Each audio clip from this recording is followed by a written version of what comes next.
מתני, מה אנחנו מכינים היום? הדבר שאימא הכי אוהבת זה קפה. לא רק אימא, כל האימהות, בלי זה אנחנו לא שרדות. עכשיו אני מסבירה לך. גם אבא. לא, אבא חי בשלום.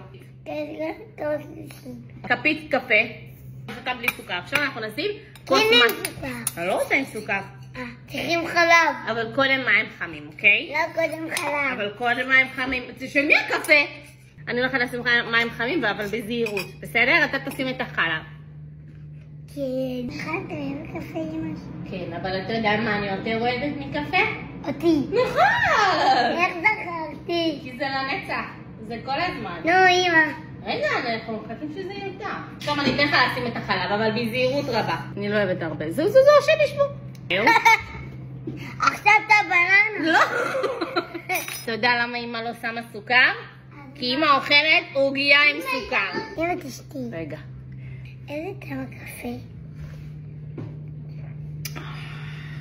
טעם של התעוררות, טעם של בוקר טוב, טעם של יש לך עוד כמה שעות עם הילדים, אבל את בפוקוס. רבה שהכנת לי קפה, תביא נשיקה.